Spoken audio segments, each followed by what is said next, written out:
எல்லாருக்கும் வணக்கம். நான் Hima Subramanian. Welcome to home cooking Tamil. எது இருக்கோ இல்லையோ நல்லா பசிக்கும் போது ஒரு சின்ன ஆம்லெட் செஞ்சு சாப்பிட்டாலே நம்மளுக்கு ரொம்ப திருப்தியாக இருக்கும். இன்னைக்கு நான் உங்களுக்கு ஒரு ஸ்பெஷலான ஸ்பானிஷ் ஆம்லெட் தான் செஞ்சு காட்ட போகிறேன். ஸோ வாங்க இது எப்படி செய்யறதுன்னு பார்க்கலாம். இந்த ரெசிபிக்கு நான் 4 பெரிய உருளைக்கிழங்கு எடுத்திருக்கேன். தோலை சீவிட்டு பாதியாக கட் பண்ணிட்டு சின்ன சின்னதாக கட் பண்ணி எடுத்துக்கலாம்.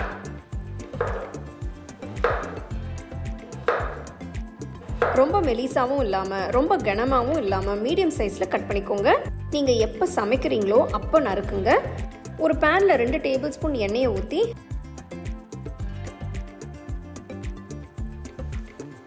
நறுக்கின உருளைக்கிழங்கு சேர்த்து வதக்குங்க. யூஸ்வலாக இந்த ரெசிபிக்கு உருளைக்கிழங்கையும் வெங்காயத்தையும் எண்ணெயில் பொரிச்சு எடுத்து செய்வாங்க. நான் இங்கே பொரிச்சு எடுக்காமல் எண்ணெயை ஊற்றி வதக்கி யூஸ் பண்ண போகிறேன்.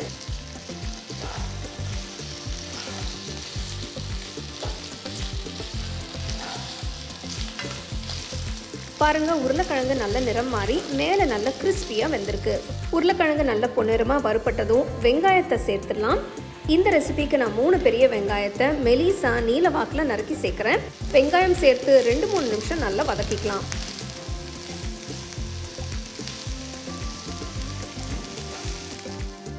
இப்போ 1 டீஸ்பூன் உப்பு,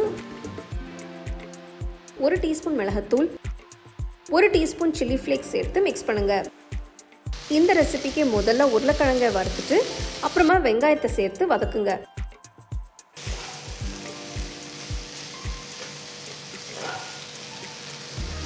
உருளைக்கிழங்கும் வெங்காயம் நல்லா வறுப்பட்டுடுச்சு. இறக்கி தனியாக வச்சிடலாம். இந்த ஸ்பானிஷ் ஆம்லெட் செய்ய நான் 4 பெரிய முட்டை எடுத்திருக்கேன். முட்டையை ஒரு பவுலில் உடச்சி ஊற்றிட்டு கொஞ்சமாக உப்பு, மிளகுத்தூள் சேர்த்து நல்லா மிக்ஸ் பண்ணுங்க. வறுத்து வச்ச உருளைக்கிழங்கு வெங்காயத்தை முட்டை கலவையில் சேர்த்து கலந்து விட்டு மிக்ஸ் பண்ணுங்க. நம்ம எடுத்திருக்கிற உருளைக்கிழங்கும் வெங்காயமும் 4 முட்டைக்கு கொஞ்சம் அதிகமாக தெரியும். ஆனால் ஆம்லெட் போட்டதும் சரியா இருக்கும் பாருங்க.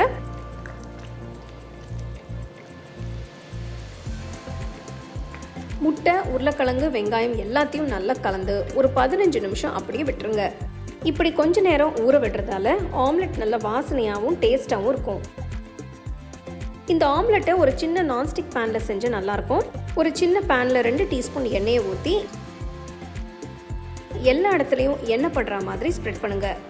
ஸ்டோவை மீடியம் ஃப்ளேம்லேயே இருக்கட்டும்.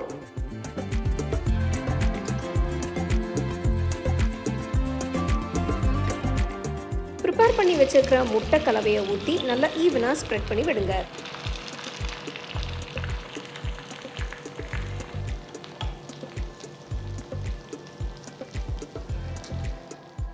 பேனை மூடி ஒரு 5 நிமிஷம் வேக விடுங்க. 5 நிமிஷம் ஆனதும் ஓப்பன் பண்ணி வெந்திருக்கான்னு பார்க்கலாம்.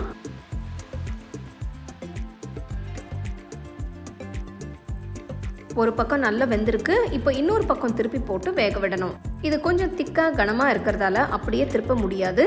பேனை ஒரு பிளேட் வச்சு மூடி மெதுவாக ஜென்டலாக திருப்பி பிளேட்டை எடுத்துருங்க.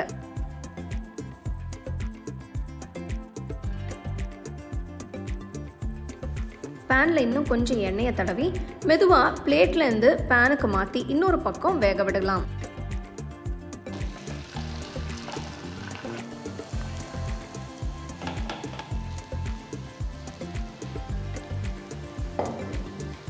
அஞ்சு நிமிஷம் நல்லா வேகட்டும். 5 நிமிஷம் ஆனதும் ஒரு பிளேட் வச்சு மூடி மெதுவாக ஜென்டலாக பிளேட்டுக்கு மாற்றிக்கலாம். ஸ்பானிஷ் ஆம்லெட் அருமையாக ரெடி ஆயிடுச்சு.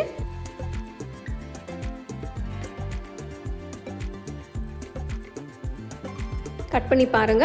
எப்படி வெளியில முட்டை கோட்டிங்கோட உள்ள அந்த வெங்காயமும் அந்த உருளைக்கிழங்கு லேயர்ஸும் அவ்வளோ அருமையா இருக்கு. இது ஒரு ரொம்பவே ஹெல்த்தியான, ரொம்ப டேஸ்டியான ஒரு பிரேக்ஃபாஸ்ட் ரெசிபின்னு சொல்லலாம். இதில் சொன்ன ஸ்டெப்ஸ் எல்லாம் நீங்கள் அப்படியே ஃபாலோ பண்ணிங்கன்னா உங்களுக்கு ரொம்பவே அருமையாக வரும். பிரேக்ஃபாஸ்ட்டுக்கு பிரெட் ஸ்லைசஸ் கூட இல்லை அப்படியே இதை தனியாக கூட சூடாக சர்வ் பண்ணலாம். கண்டிப்பாக ட்ரை பண்ணி பாருங்கள். உங்களுக்கு இந்த ரெசிபி பிடிச்சிருந்தா லைக் பண்ணி ஷேர் பண்ணி ஹோம் குக்கிங் தமிழ் சேனலுக்கு சப்ஸ்கிரைப் பண்ணுங்கள். மறக்காமல் பெல் ஐக்கானை கிளிக் பண்ணுங்கள். You can now buy the second edition of our home cooking book at shop.homecookingshow.in.